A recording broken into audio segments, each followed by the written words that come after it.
Assalamualaikum warahmatullahi wabarakatuh.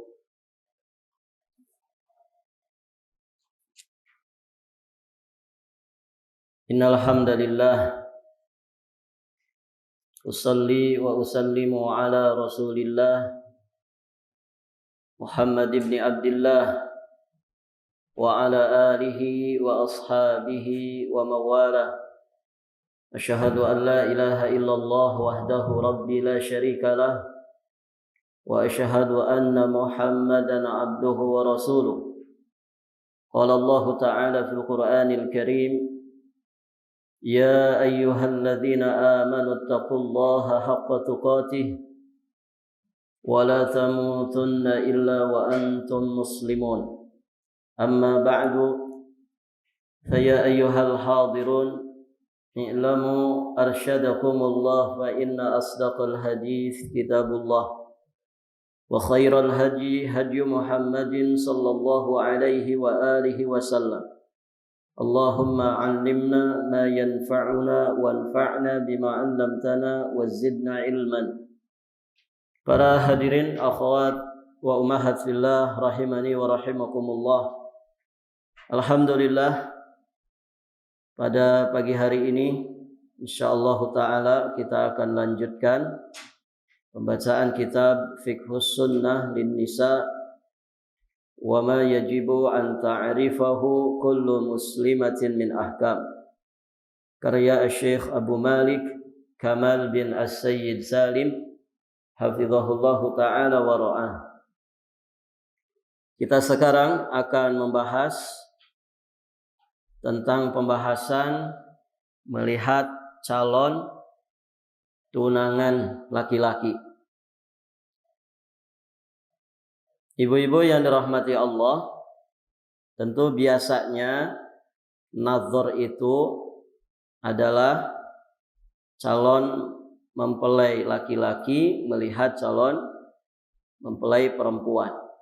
Nah, di sini kita akan membahas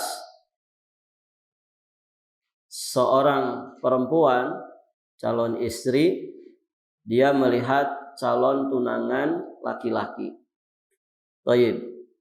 Di sini dikatakan oleh penulis bahwa seorang perempuan juga dibolehkan melihat calon tunangannya. Artinya seorang perempuan menazar laki-laki calon tunangannya. Kenapa dibolehkan? Karena dia pun sama-sama berhak untuk mengetahui apa yang disukainya dari lelaki tersebut.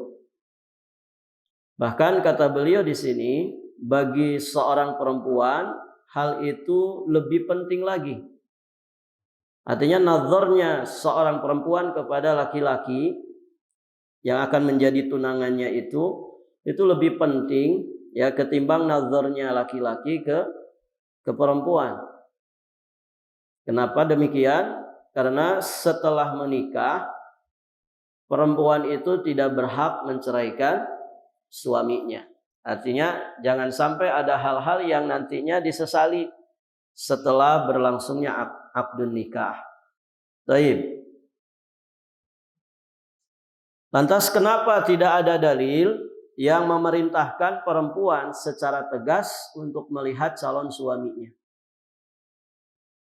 Tidak ada dalil yang memerintahkan perempuan secara tegas untuk melihat calon suaminya. Yang ada itu kan laki-laki melihat calon perempuan. Baik, dikatakan oleh beliau di sini, hal ini barangkali karena laki-laki itu memang bisa dilihat secara terbuka di tengah-tengah masyarakat. Mereka tidak tertutup seperti tertutupnya kaum perempuan. Sehingga dengan demikian seorang perempuan itu bisa melihat calon suaminya dengan mudah jika dia menghendakinya. Baik. Para ulama juga berbeda pendapat tentang batasan tubuh laki-laki yang boleh dilihat oleh perempuan. Namun pendapat yang paling rajih dalam masalah ini adalah bahwa perempuan boleh melihat laki-laki lebih daripada wajah dan telapak tangannya. Kenapa boleh lebih dari wajah dan telapak tangannya? Karena aurat laki-laki itu terletak di antara lutut dan pusarnya. Artinya aurat perempuan lebih banyak ketimbang aurat laki-laki. Aurat laki-laki itu dari atas pusar sampai bawah lututnya saja. Berarti kalau perempuan melihat lebih dari sekedar wajah dan juga telapak tangan laki-laki, ini dibolehkan selama bukan di aurat inti. Taib. Demikian yang dijelaskan oleh beliau di sini, dan tentu ibu-ibu yang dirahmati Allah, nazarnya perempuan ke calonnya yang laki-laki ini lebih mudah dilakukan, gitu ya. Di saat dia resmi sedang dinazar, gitu ya, ataupun di luar itu, ya laki-laki selalu terbuka kondisinya sehingga dengan sangat mudah ya bisa dilihat oleh perempuan yang akan menjadi calon istrinya. Berikutnya, di sini juga dibahas tentang musyawarah, meminta pertimbangan orang lain dan membicarakan aib dari si peminang. Ini sangat-sangat mungkin sekali terjadi, begitu ya.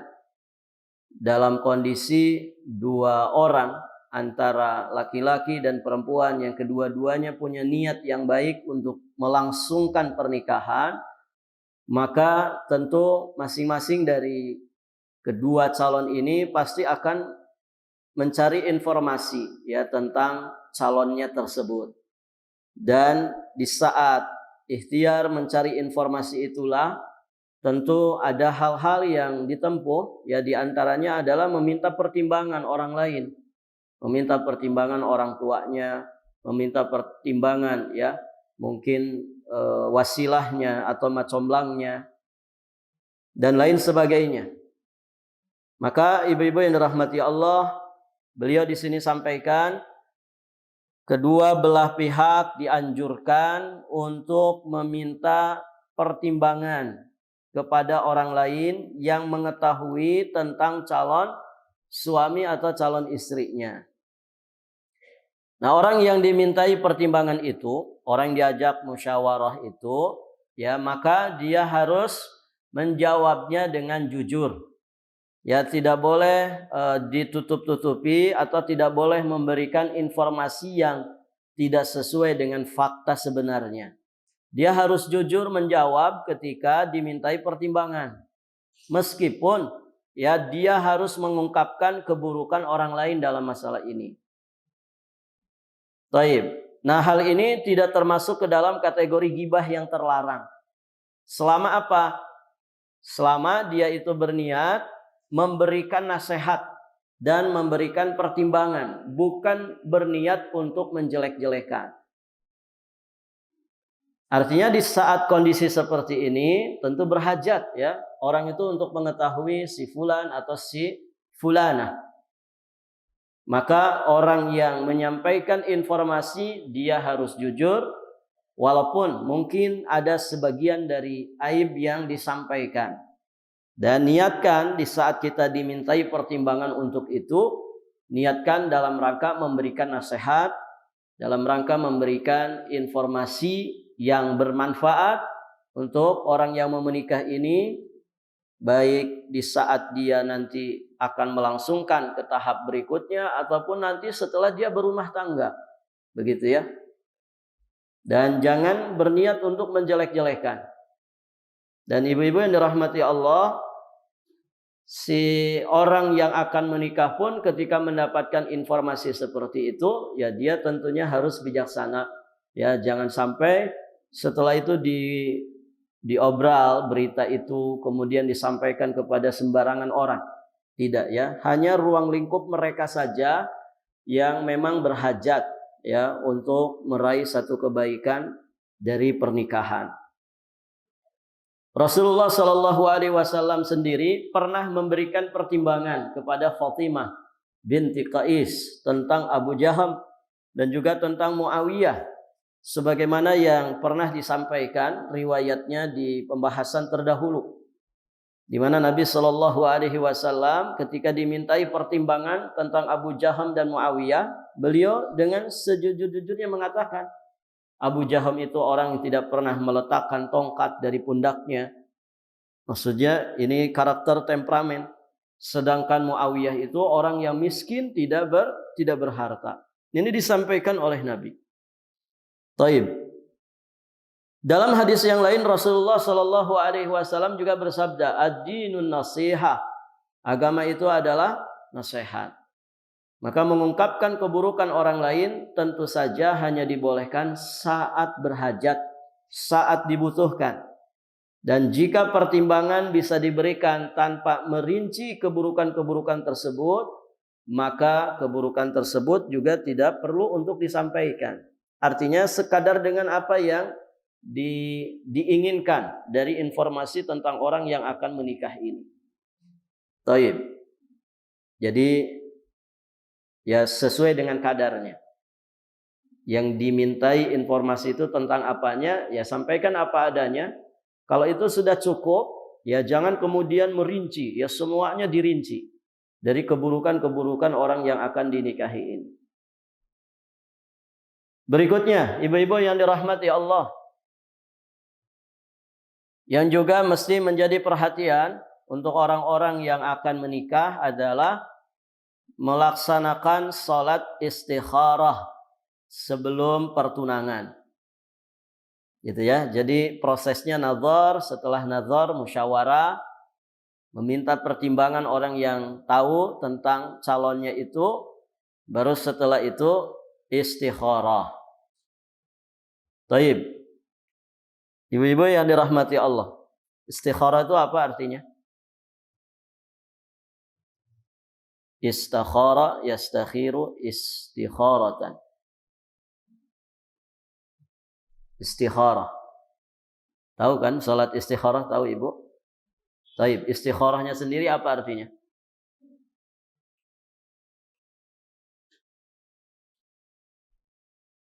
Dulu mau nikah kan dipraktekkan ya. Sebetulnya anda mesti mau nikah saja istikharah itu. Kita mau safar, hari apa, mau sekarang atau besok atau lusa. Itu istikharah. Jadi apa istikharah itu?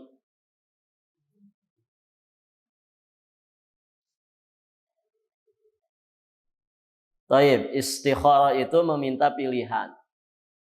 Itu harfiahnya. Istikharah itu meminta pilihan yang terbaik kepada Allah Subhanahu wa ta'ala.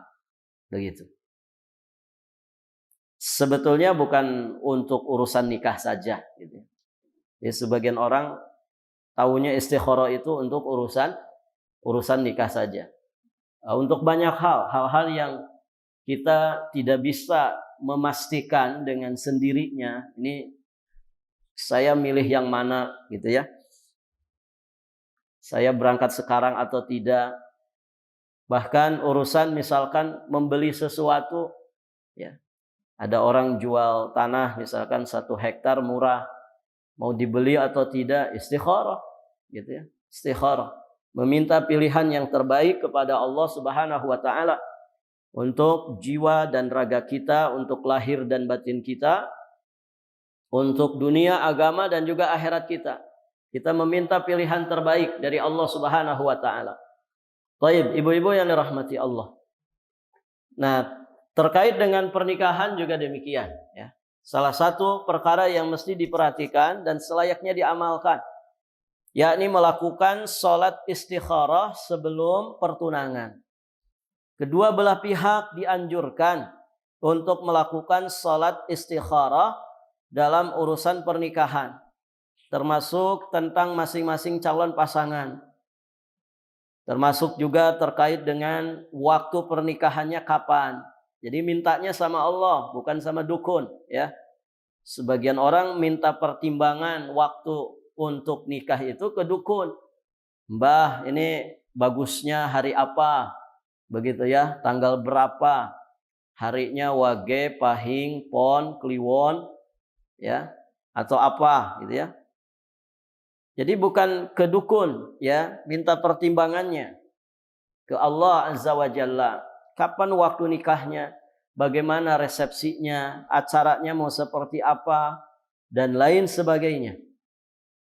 Meminta pilihan yang terbaik kepada Allah Subhanahu wa taala. Baik. Ibu-ibu yang dirahmati Allah. Di dalam bab salat kita pernah mempelajari masalah ini, yakni di salatu tatawwu, ya salat sunnah ya yang tidak terikat dengan waktu. Kan ada salat sunnah yang terikat dengan waktu tertentu, kemudian ada salat sunnah yang tidak terikat dengan waktu tertentu. Ada yang rawatib, ada yang ghair rawatib.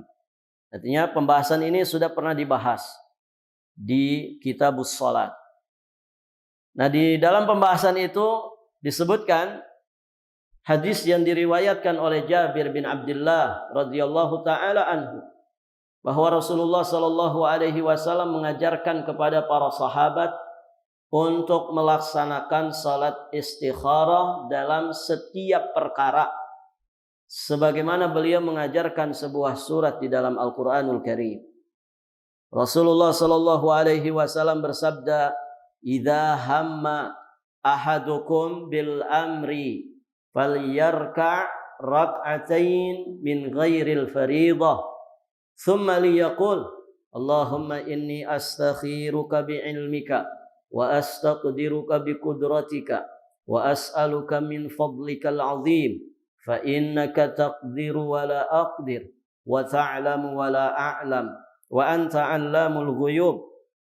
Allahumma in kunta ta'lam anna hadzal amra khairun li fi dini wa ma'ashi wa 'aqibati amri aw qala 'ajili amri wa ajilihi faqdurhu li wa yassirhu li thumma barik li fihi wa in kunta ta'lamu anna hadzal amra syarrun li fi dini wa ma'ashi wa 'aqibati amri aw qala fi 'ajili amri wa ajilihi fasrifhu anni wasrifni anhu waqdur liyal khaira haitsu kana thumma ardini qala wa yusamma hajatahu. Nah, ini dasar penjelasan tentang salat istikharah. Kata Nabi sallallahu alaihi wa alihi wasallam, jika seseorang dihadapkan pada sebuah urusan, maka hendaklah dia melaksanakan salat sunnah istikharah. Berapa rakaat? 2 rakaat. Min ghairil faridah, salat sunnah selain daripada salat wajib. 2 rakaat dikerjakannya. Tsumma liyaqul, kemudian hendaknya dia berdoa. Sudah pada hafal doanya, Bu? Dulu kalau nggak salah pernah kita hafalkan di majelis ya. Oh, tidak salah. Allahumma inni astakhiruka bi'ilmik. Ya Allah, aku memohon pertimbangan kepadamu dengan pengetahuanmu. Wa astaqdiruka biqudratik. Aku memohon kepadamu kemampuan dengan segala kuasamu. Wa as'aluka min fadlikal azim. Aku meminta sebagian karuniamu yang agung. Fa innaka taqdiru wa la aqdir. Engkaulah yang maha memiliki kemampuan dan aku sungguh tidak memilikinya. Wa ta'lamu wa la a'lam. Engkaulah yang maha mengetahui sedangkan aku sama sekali tidak memiliki pengetahuan. Wa anta 'allamul ghuyub. Engkaulah pemilik pengetahuan tentang segala sesuatu yang gaib. Allahumma in kunta ta'lam. Ya Allah, jika engkau tahu bahwa perkara ini anna hadzal amra khairun li, bahwa perkara ini baik bagiku, fi dini, baik bagi agamaku, wa ma'ashi, baik bagi kehidupanku, wa akibati amri, serta bagi kelanjutan perkaraku. Di redaksi yang lain dikatakan wa ajilihi, au qala ajili amri wa ajilihi. Di redaksi yang lain dikatakan, ibu-ibu yang dirahmati Allah, bagi urusanku di dunia dan juga di akhirat nanti. Jadi jika urusanku ini ya baik bagiku, bagi agamaku, bagi kehidupanku, serta bagi kelanjutan perkaraku, baik di dunia ataupun di akhirat, maka kita minta kepada Allah, faqdurhuli, tentukanlah hal itu untukku. Takdirkan sesuatu yang engkau nilai baik itu untuk diriku.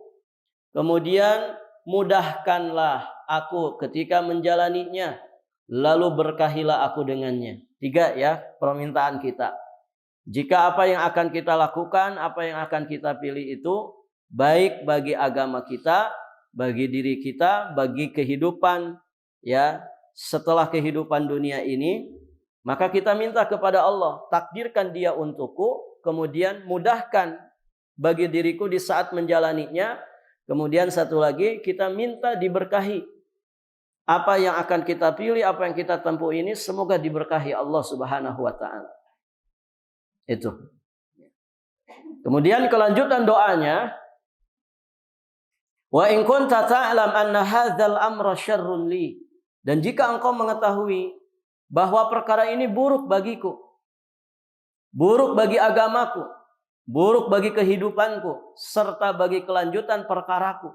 Di redaksi yang lain, ya, buruk bagi urusan di dunia dan juga di akhiratku, maka kita minta kepada Allah, fasrifhu anni,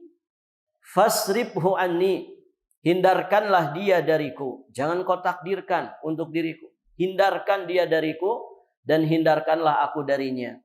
Kemudian kita meminta takdir Allah yang baik-baik saja. Waqdur liyal khair haitsu kana, dan jadikanlah ya tentukanlah, takdirkanlah bagiku kebaikan dimanapun aku berada. Dulu saya pernah ngasih PR ke ibu-ibu ya. Apa Bu PR-nya? Doa meminta takdir yang baik-baik saja. Ya. Ingat Bu PR-nya? Alhamdulillah saya masih ingat. Perasaan di pengajian sini ya.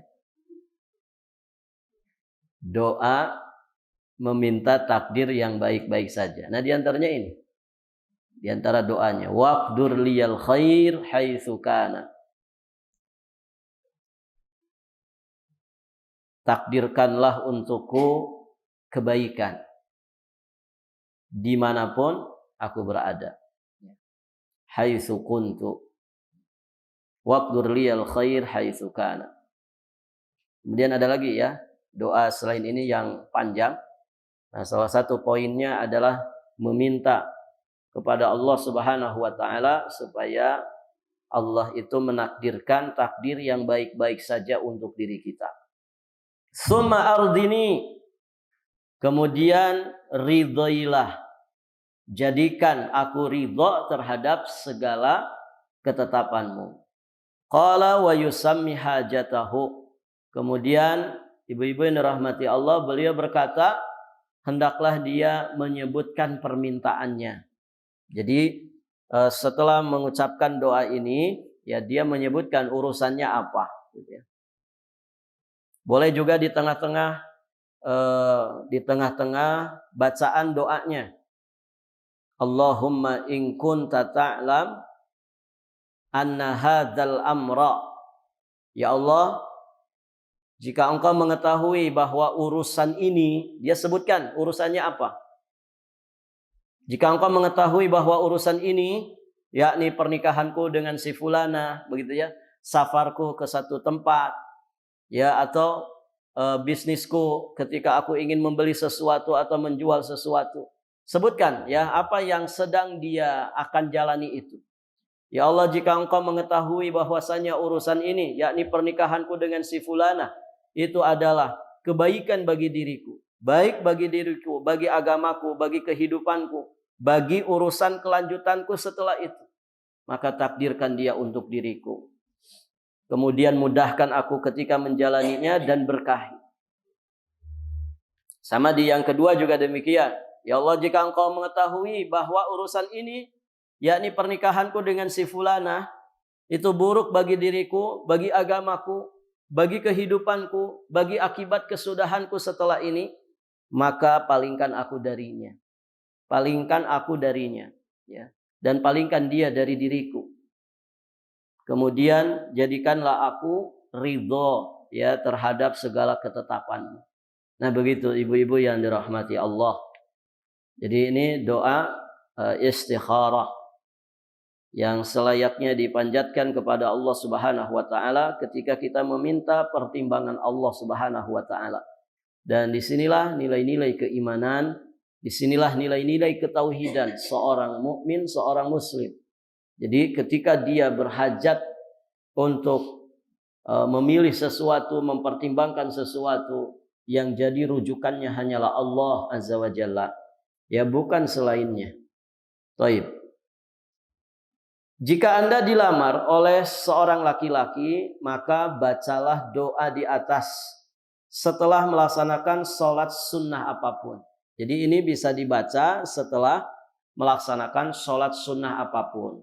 Mau secara khusus 2 rakaat khusus untuk ini juga nggak apa-apa, boleh 2 rakaat. Mau digabung dengan misalkan qobliyah subuh, mau digabung dengan sholat duha misalkan, maka tidak ada masalah. Yang penting setelah selesai dari sholat sunnah 2 rakaat tadi, kita membacakan doa ini kepada Allah Subhanahu wa taala. Jadi boleh dibaca setelah tahiyatul masjid, setelah sholat sunnah sebelum subuh, ya, ketika kita melaksanakan rawatib zuhur atau sholat-sholat sunnah yang lainnya. Nah, Anda harus melakukan sholat dan doa istikharah itu dengan ikhlas dan juga tulus. Artinya karena ini ibadah, walaupun hukumnya sunnah, ini ibadah, maka ibadah itu harus ikhlas karena Allah Subhanahu wa taala. Selain itu Anda juga boleh melakukan istikharah berulang kali, karena dia adalah doa, dan memperbanyak doa adalah sesuatu yang sangat dianjurkan di dalam dinul Islam. Jadi boleh berulang-ulang kali. Terus meminta pertimbangan, meminta doa kepada Allah berdoa kepada Allah Subhanahu wa taala, meminta dipilihkan oleh Allah Subhanahu wa taala yang terbaik. Dan juga catatan yang perlu diketahui di sini bahwa salat istikharah tidak mesti diikuti oleh mimpi atau oleh kelapangan hati. Jadi jangan nunggu mimpi. Kalau mimpinya nggak ada kemudian tidak jadi, enggak. Tidak seperti itu. Atau misalkan nunggu lapang dulu hatinya. Nah, jadi tidak mesti harus diikuti oleh perkara-perkara tadi. Semua itu bisa terjadi dan juga bisa pula tidak terjadi. Kadang ada orang yang mendapatkan petunjuk lewat mimpinya, gitu ya. Kemudian terkadang ada indikasi tertentu di mana dia lapang sekali ketika menjalaninya. Namun itu tidak mesti terjadi. Hal yang paling penting yang mesti diperhatikan di sini adalah bagaimana kita merasa tenang di saat segala sesuatu itu kita sandarkan kepada Allah Azza wa Jalla. Artinya kita selalu mengingat Allah Subhanahu wa taala dalam segala urusan kita. Ala bidzikrillahi tatmainnul qulub. Ketahuilah bahwa dengan berzikir kepada Allah Subhanahu wa taala hati kita menjadi tenang. Jadi itu yang paling terpenting. Bagaimana menyandarkan segala urusan kita itu hanya kepada Allah Subhanahu wa taala. Karena di antara aslul ibadat alla tas'al siwallah hajat. Di antara pokok pangkal ibadah adalah kita tidak meminta sesuatu pun, ya, dari hajat kita kepada selain Allah Subhanahu wa taala. Nah, di sini poin intinya. Taib ibu-ibu yang dirahmati Allah. Dan apapun yang terjadi kemudian,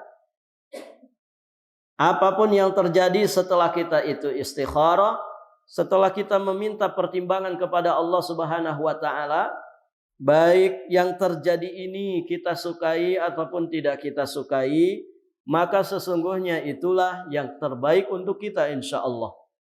Maka tenanglah dan terima segala ketetapan Allah itu dengan ridho. Karena pada dasarnya bagi seorang mukmin itu, ya, semua jadi ladang pahala. Kalau ternyata setelah ikhtiar maksimal, ini proses nikah ini dari awal ya sampai kita akad, sampai kita benar-benar sah ya di mata hukum syariat, kita sudah ikhtiar semaksimal mungkin ya, dari awal proses sudah maksimal. Kemudian kita pun menyandarkan jiwa raga kita kepada Allah Subhanahu wa taala dalam segala pertimbangannya. Ternyata ibu-ibu yang dirahmati Allah, qaddarallahu wa masya'a fa'al. Ternyata di dalam perjalanan rumah tangga ada saja hal-hal yang mungkin tidak kita harapkan, tidak sesuai dengan harapan, tidak sesuai dengan keinginan kita.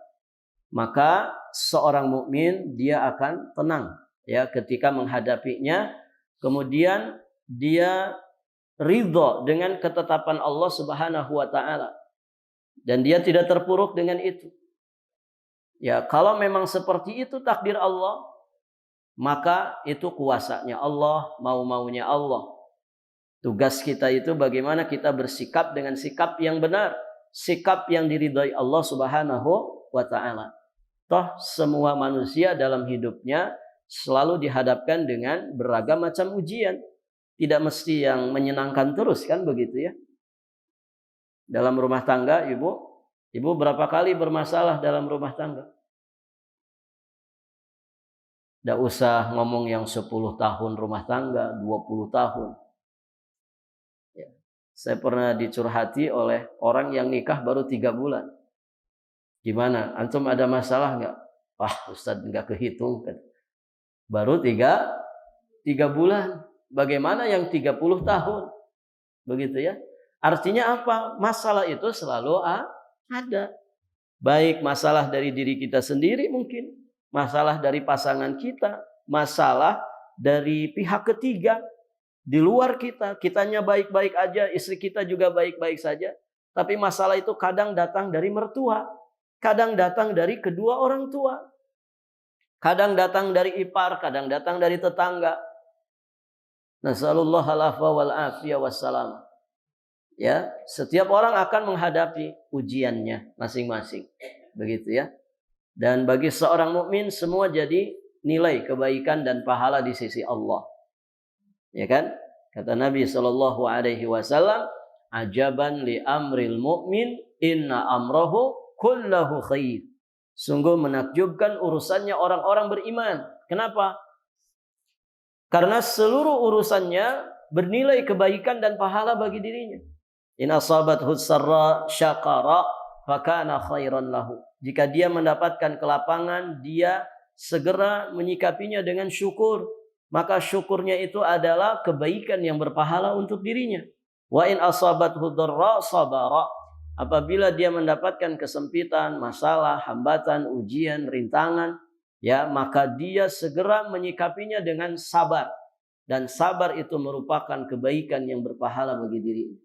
Walaysa dzaka li ahadin illa li mu'min.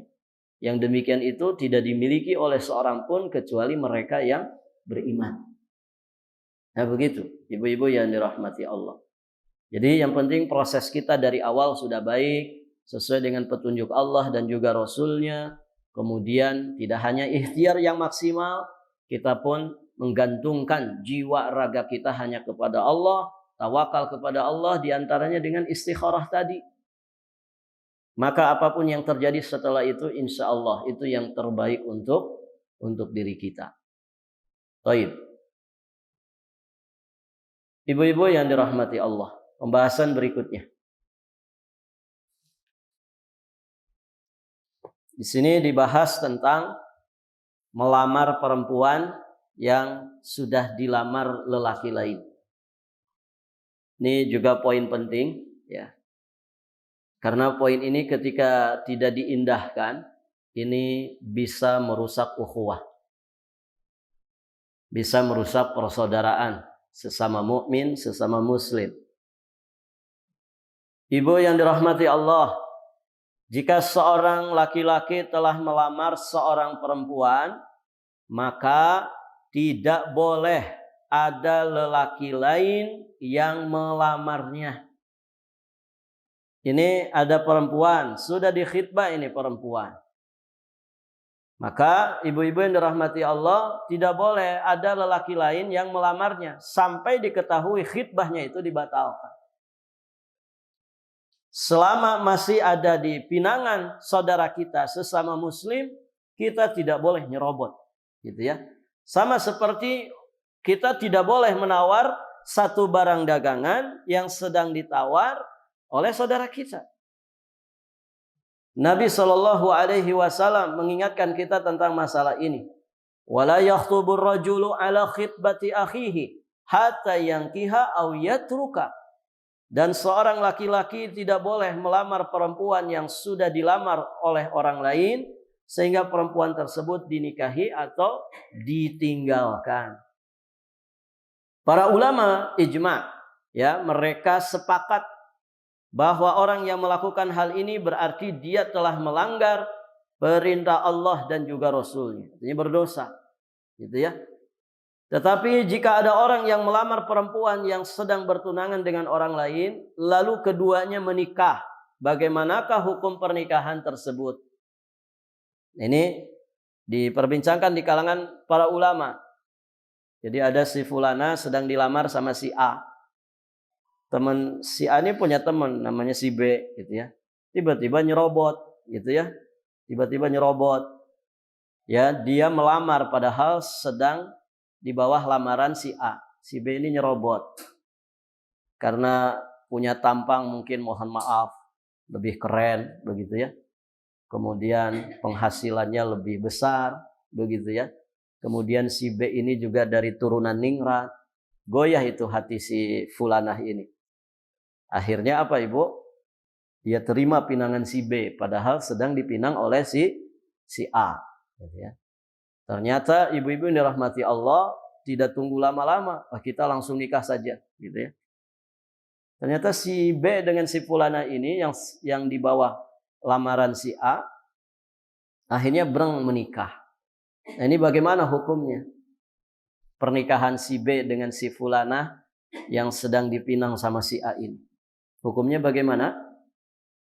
Dikatakan di sini pernikahannya tetap sah. Pernikahannya tetap sah. Walaupun hasilnya robot, begitu ya. Tapi ibu-ibu yang dirahmati Allah, ya, tetap dia berdosa dengan itu. Adapun pernikahannya tetap sah ketika memenuhi syarat dan rukunnya. Karena ibu-ibu yang dirahmati Allah, sahnya pertunangan itu tidak ada hubungannya dengan sahnya pernikahan. Meskipun begitu, si laki-laki tadi, si B yang nyerobot tadi tetap berdosa. Namun pernikahannya tidak menjadi batal hanya karena pertunangan yang tidak sah. Demikian. Jadi nikahnya tetap sah. Cuman ya kalau bahasa kita teganya begitu ya. Padahal dia sedang dilamar sama temannya si A, diserobot. Dan ibu yang dirahmati Allah, kita khawatir ya kalau modelnya bermain begitu itu nantinya nggak berkah begitu ya. Ini pasti si A dan si B itu bisa bermasalah, ya nggak ibu? Bisa bermasalah. Ya. Apalagi mohon maaf dia teman dekat misal. Ini bisa bermasalah. Yang tadinya teman akrab jadi bermasalah gara-gara diserobot. Gitu. Kemudian ibu-ibu yang dirahmati Allah, bisa jadi orang tuanya tahu, ya kan? Orang tua si A tahu. Maka orang tuanya biasanya jadi ikut bermasalah. Bermasalah dengan orang tua si B. Ya, bermasalah juga dengan orang tua si fulana, perempuan yang diserobot ini. Artinya apa? Ini madaratnya besar. Makanya Nabi Shallallahu Alaihi Wasallam mewanti-wanti, ya jangan sampai rusak ukhuwah imaniyah, ukhuwah Islamiyah kita, jangan sampai rusak muamalah kita, ya gara-gara tidak mengindahkan masalah ini. Baik. Ibu-ibu yang dirahmati Allah. Dan ketika Nabi mewanti-wanti begini, itu biasanya memang faktanya ada, ya. Orang-orang yang modelnya begini. Main serobot gitu ya. Tanpa memastikan dulu ya si fulanah ini sudah dibatalkan atau belum pinangannya oleh si fulan. Kalau kita sudah tahu pasti, ya sudah tidak ada lagi perjanjian, tidak ada lagi khitbah, artinya khitbahnya dibatalkan, maka silahkan si B ya berusaha mulai masuk, begitu ya. Ajukan lamaran. Demikian. Nah, di sana ada pengecualian dalam masalah melamar perempuan yang telah dilamar laki-laki lain. Ada 2 pengecualian di sini. Ibu yang dirahmati Allah. Yang pertama, jika seorang laki-laki datang hendak meminang seorang perempuan, tetapi pihak perempuan belum memberikan persetujuannya. Pihak perempuan belum deal, gitu ya. Baru sebatas ini laki-laki datang meminang, tapi belum ada jawaban. Belum ada jawaban dari pihak siapa? Pihak perempuan. Belum memberikan persetujuannya. Nah, dalam kondisi seperti ini berarti kan belum secara resmi dipinang. Belum secara resmi dipinang. Nah, kalau modelnya seperti itu, maka lelaki lain boleh melamar. Boleh meminangnya. Kenapa? Karena belum ada janji pernikahan antara perempuan tersebut dengan lelaki pertama. Begitu. Salah satu dalil yang memperkuat pendapat ini adalah hadis yang telah kita cantumkan di atas, ya, tentang lamarannya Muawiyah dan Abu Jaham terhadap Fatimah binti Qais. Demikian. Jadi kalau pihak perempuan belum menjawab apapun, belum memberikan pernyataan apapun, maka berarti statusnya yang lain masih bisa ya untuk masuk mengajukan lamaran. Baik. Kemudian pengecualian yang kedua, jika pelamar pertama adalah seorang yang fasik, sementara sang perempuannya adalah perempuan yang salihah, baik agamanya, maka lelaki lain yang saleh dan bertakwa boleh melamarnya, meski sang perempuan telah bertunangan dengan lelaki pertama. Nah, ini rada ngeri juga, Ibu ya. Ini sudah dilamar, begitu ya. Cuman yang melamarnya itu laki-laki fasik. Laki-laki fasik. Maka laki-laki soleh boleh sebetulnya nyerobot, gitu ya. Laki-laki soleh. Cuman yang jadi masalah, kita bisa nggak memastikan ini si calonnya ini laki-laki fasik, beneran fasik. Kemudian si perempuannya solehah banget. Ini kan jadinya jomblang, nantinya tidak ada kafaah dalam masalah agama. Tentu ya sayang begitu ya ketika wanita salihah dilamar, dinikahi oleh laki-laki fasikah. Kenapa? Karena biasanya laki-laki itu manut, perempuan itu manut laki-laki atau laki-laki manut ke perempuan. Yang mana, Bu? Iya, galibnya rumah tangga itu namanya istri gimana? Gimana suaminya, kan begitu. Akan ngikut kepada suaminya. Nah, kalau suaminya fasiqah, kemudian istrinya saleha, khawatir nanti istrinya yang saleha ini malah ke bawah-bawah rusak, ke bawah-bawah fasik oleh siapa? Oleh suaminya. Karena kendali rumah tangga ada di suami. Nah, begitu. Makanya ya ada sosok muslim yang soleh menjadi penyelamat di situ, gitu ya. Jadi kalaupun diserobot tidak ada masalah. Ini pengecualian. Namun harus dipastikan dulu, begitu ya. Harus dipastikan dulu kitanya kira-kira mampu apa tidak. Kira-kira kita punya keberanian atau tidak. Karena ini posisinya sudah dilamar, begitu. Membiarkan seorang perempuan saleh dinikahi oleh laki-laki yang fasik tentu akan menimbulkan kerusakan yang besar. Taib. Jadi bagi laki-laki saleh yang akan menyerobot ini, ya tentu strateginya harus jitu, begitu ya. Dia harus punya power yang kuat, begitu ya, yang mantap, sehingga bisa dipastikan laki-laki fasik tadi tidak akan berkutik begitu ya. Artinya tidak akan mempermasalahkan ya apa yang dilakukan oleh si laki-laki yang saleh tadi. Allahu a'lam bishawab. Jadi poin yang kedua ini memang rada-rada rawan Ibu ya. Kalau bukan yang pemberani ya maka sebaiknya jangan. Karena malah nanti jadi madharat ya. Malah jadi madharat. Demikian. Allahu a'lam. Ya kalaupun kita misalkan tidak berani gitu ya. Maka ya paling tidak mendoakan ya untuk sesama muslim muslimah yang saleh dan salehah untuk mendapatkan kebaikan di dalam rumah tangga. Artinya mudah-mudahan saja si istrinya itu betul-betul bisa memberikan warna. Si istrinya yang salehah betul-betul bisa memberikan pengaruh yang baik kepada suaminya yang fasik tadi. Allahu a'lam bishawab. Baik, ibu-ibu yang dirahmati Allah. Berikutnya kita akan bahas tentang melamar perempuan di masa iddahnya. Baik, ibu-ibu yang dirahmati Allah. Melamar perempuan di masa iddah. Masa iddah itu apa, Ibu?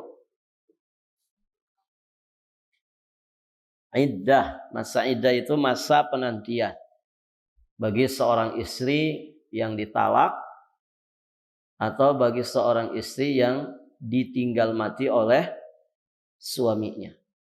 Ada masa-masa penantian. Dia menanti ya, tidak boleh langsung menikah, tidak boleh langsung dinikahi, tapi dia menanti dulu sesuai dengan ketetapan syariat. Baik. Ibu yang dirahmati Allah, apa hikmahnya?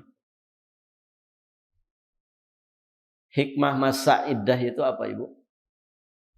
Di antaranya. Ada yang pernah menjalani? Sedang menjalani. Baik. Apa hikmahnya? Adanya masa iddah itu apa?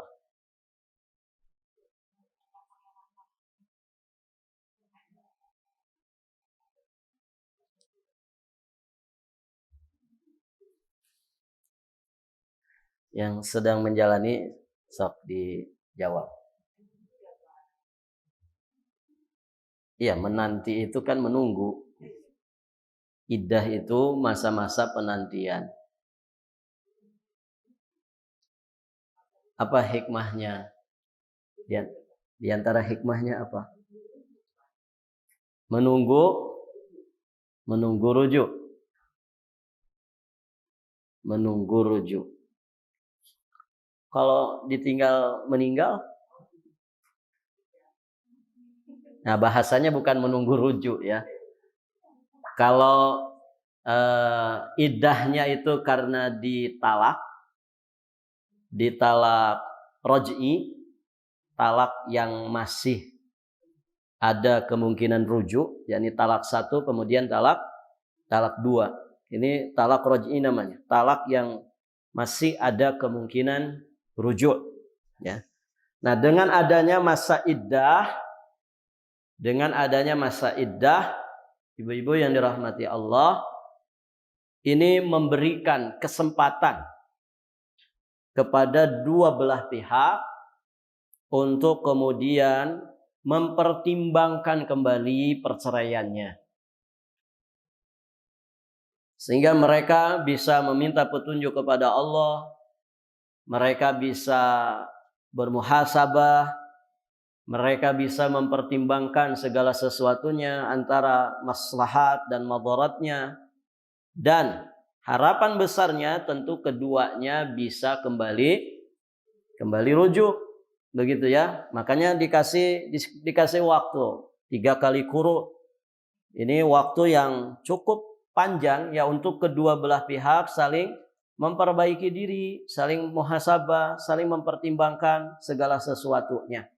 Ya, termasuk diantaranya adalah meminta petunjuk kepada Allah Azza wa Jalla. Itu diantara hikmahnya. Kalau bagi yang ditinggal mati, masa iddahnya karena suaminya meninggal dunia, tentu di sini ada hikmah. Hikmahnya apa, Ibu?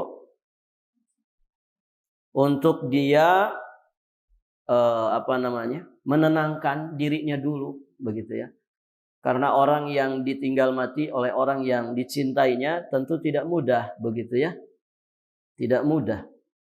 Sehingga ada masa-masa untuk di mana dia itu bisa menenangkan dirinya dulu, begitu ya. Karena baru saja ditinggal mati oleh suaminya. Termasuk ibu-ibu yang dirahmati Allah, hikmah dari iddah itu untuk memastikan apakah rahimnya kosong ataukah rahimnya berisi. Begitu ya.